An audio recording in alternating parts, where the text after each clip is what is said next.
गणित की जड़ में पढ़ेंगे। पांचवें दिन आपको भिन्न यानी कि क्या है, दशमलव संख्याओं के बारे में जानकारी हो जाना चाहिए। दशमलव संख्याओं के बारे में जब जानकारी हो जाएगा तो आगे पढ़ेंगे चर अचर राशियों के बारे में जानकारी। ऐसे पक्षांतर का नियम, यानी सभी कुल मिला करके 10 दिन में आपको 10 कंटेंट जो पहले वीडियो में बताए हैं गणित की जड़ में, यदि ये सब मजबूत कर ले जाते हैं, यदि ये सब मजबूत कर ले जाते हैं तो मैथ समझने में बहुत आसानी रहेगी और कहीं भी पढ़ेंगे तो मैथ समझ में आएगा। यदि गणित की जड़ मजबूत नहीं है तो इसे पढ़ते रहें कहीं भी, जल्दी से मैथ समझ में नहीं आएगा। तो देखो, यदि जितना हम 10 कंटेंट बता देंगे, इसको पढ़ने के बाद इसको ऐसे नहीं, बढ़िया से पढ़ लो, एकदम बढ़िया से आ जाए। इसके बाद मैथ का कोई भी सवाल देखेंगे, आधा तो वैसे समझ में आ जाएगा, बस कोई थोड़ा सा हिंट दे देगा, आपको बहुत बढ़िया यानी सवाल लगा ले जाएंगे।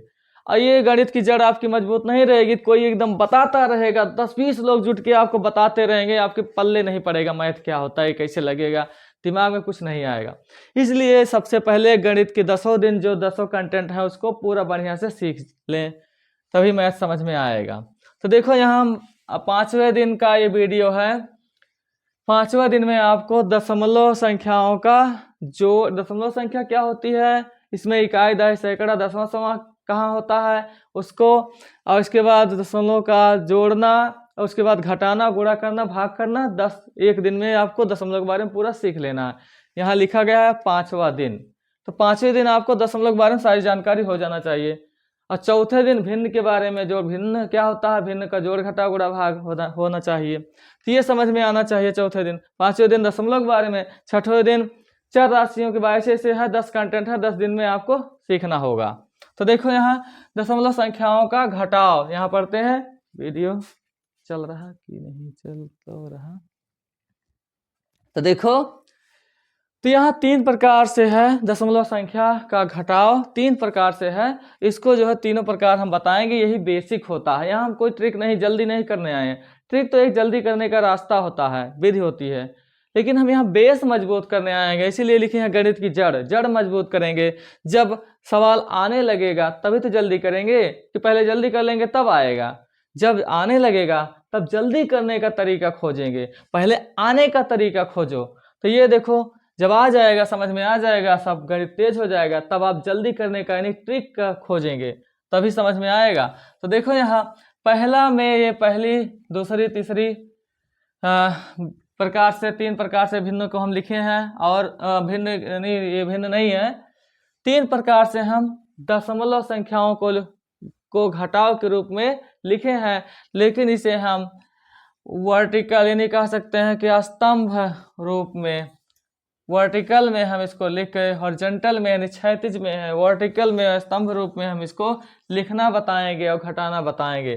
तो देखो, इसमें होता है दशमलव में लिखने के लिए सबसे पहले आप क्या करेंगे, दशमलव लगा देंगे। यहाँ दशमलव थोड़ा हम बड़ा कर दे रहे हैं जिससे कि दिखाई दे, नहीं वीडियो में दिखाई नहीं देगा, तो ये याद रखेंगे, थोड़ा बड़ा कर दे रहे हैं दशमलव में। तो अब देखेंगे, यहाँ दशमलव सबसे पहले लिखना है, और अपूर्णांक, दशमलव दाएं साइड में अपूर्णांश होता है, तो इसको ऐसे उतारा जाता है, 2, 5, 8, 1 ऐसे उतारेंगे, याद रखेंगे, इसको ध्यान से देखें। तो दशमलव के जो दाएं साइड अपूर्णांश होता है उसको दाएं तरफ उतारते जाना है, और बाएं तरफ जो होता है इकाई दहाई होता है, 4, 1, 2, 1 इस प्रकार से उतारा जाता है। इसको पढ़ा भी जाएगा, 1214.251 दाएं साइड अपूर्णांश को एक एक करके पढ़ा जाता है, याद रखेंगे। इसी प्रकार इसको भी दशमलव नीचे लिखेंगे, इसके बाद अपूर्णांश को इधर उतारेंगे, 2, 0, 1, उसके बाद 5, इसके बाद 6, 7, 1, 3, ये देखो ऐसे उतारेंगे। और इधर बाएं साइड में इकाई दहाई होता है, तो इसको ऐसे बाएं साइड उतारते हुए आएंगे, 0, 4 इस प्रकार से। तो अपूर्णांश दाएं तरफ उतारा जाता है, अपूर्णांश बाएं तरफ उतारा चला जाता है उतारते हुए, तो इसको याद रखेंगे। अब ध्यान देंगे, चाहे इसको सीध में इसको घटाना है, लेकिन ऊपर 0 होना चाहिए तभी घटा मिलेगा। तो याद रखो, बताए हैं दशमलव में शुरुआती में ही बताए हैं, प्रारंभ में ही बताए हैं कि अशून्य या कह सकते हैं अशून्य अंक जो होते हैं 1 से लेकर 9 तक होते हैं, ये अशून्य अंक हैं। 1 से 9 तक अशून्य अंक कि सबसे दशमलव वाली संख्या यदि हो, दशमलव वाली संख्या, तो अपूर्णांश में अशून्य अंक के सबसे दाएं साइड में, सबसे बाहरी दाएं साइड में बाहरी जीरो जो होते हैं उनका कोई वैल्यू नहीं होता है, यानी उनसे उनका कोई मतलब नहीं होता है, उससे मान बदलता ही नहीं है। वैसे जैसे देखो अगर यहाँ 5 लिख दें, अगर इधर 5 जीरो लगा देते हैं बाएं तो शून्य का कोई मतलब नहीं।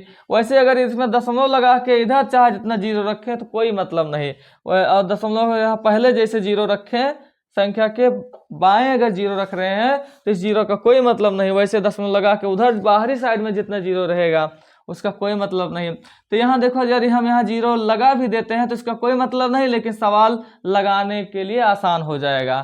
तो देखो सबसे पहले इसको 0 0 बढ़ा लिया जाता है, ऐसे इधर वैसे इधर भी बढ़ा लेंगे। ऐसे व्यवस्थित करने के बाद जहाँ खाली हो 0 बढ़ा लेंगे, क्योंकि इससे कोई मान में कोई परिवर्तन होगा नहीं, तब भी उतना ही रहेगा मान। तो इसको याद रखेंगे। तो देखेंगे आगे इसको अब लगाने का तरीका, घटाव का चिन्ह यानी माइनस लगा देंगे।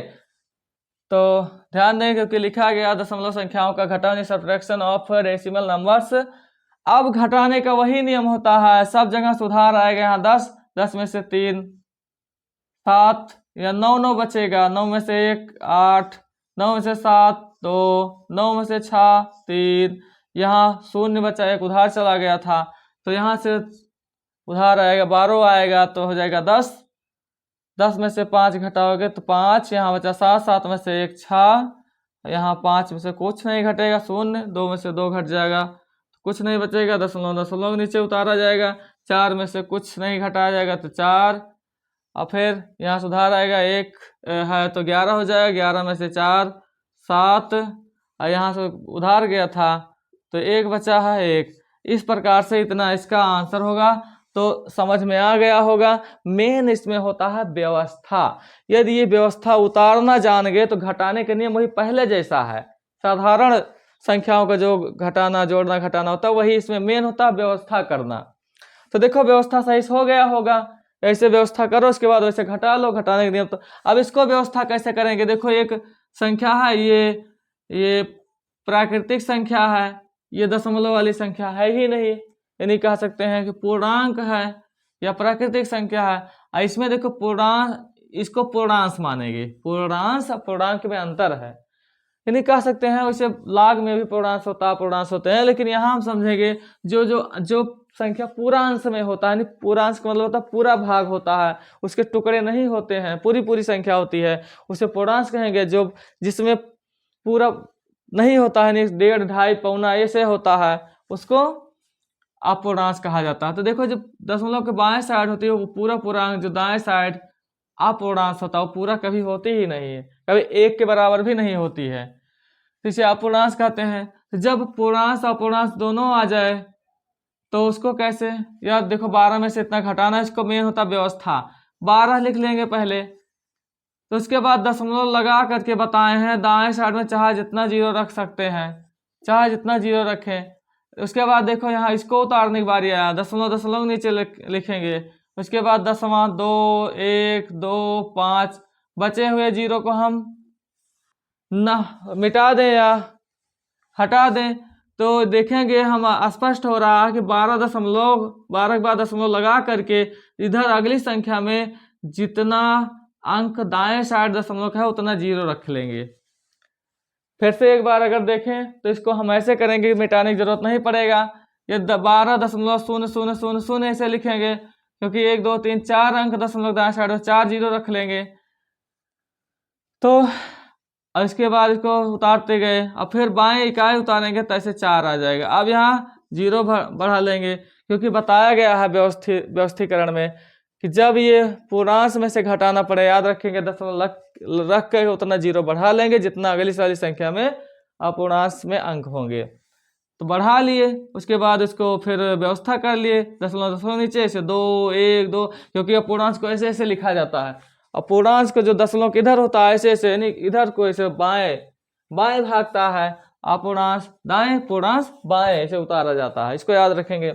तो जब हम इसको 2 1 5 ऐसे उतार लिए, इसको 4 0 ऐसे उतारे, तो अब व्यवस्था हो गया। अब घटाने का वही नियम, सब जब उधार आएगा सब जगह 9 बचेगा, अंत में 10, 10 में से 5 5, 9 में से 2 7, 9 में से 1 8, 9 में से 2 7, और फिर दशमलव दशमलव नीचे। उसके बाद यहाँ से उधार गया था तो 1 बचा, 1 में से 4 नहीं उधार है, 11 में से 4 घटाओगे तो 7 हो जाएगा। ये हो गया 7.7875, 7.7875। इस प्रकार से अंग्रेजी में पढ़ा जाता है। इधर दाएं साइड में एक एक करके पढ़ा जाता है। अगला कंडीशन है जब देखो पूर्णांश को घटाना पड़े अपूर्णांश में से, पहले इसको लिख लो, दशमलव दशमलव वाला लिखो पहले। 7 1 यानी कि बाएं पूर्णांश जो है उसको बाएं तरफ भगा करके लिखा जाता है, और जो अपूर्णांश है तो उसको ऐसे उतारा 3 5 8 ऐसे ऐसे लिखते जाना है। अपूर्णांश को इधर को ऐसे उतारते जाना है, इसको याद रखेंगे। इसमें दशमलव नहीं है लेकिन याद रखेंगे पूर्णांश में क्या होता है, इकाई 7 है, दहाई 1 है, तो इसमें भी इकाई 6 है, दहाई 1 है, तो इकाई इकाई नीचे होना चाहिए और दहाई दहाई नीचे होना चाहिए ये। और यहाँ देखेंगे दशमलव रख करके, दशमलव दशमलव नीचे होगा, रख करके इसके बाद 0 बढ़ा देंगे, चाहे जितना 0 बढ़ाएं, क्योंकि दशमलव बाद वाली 0 का वैल्यू नहीं होता है।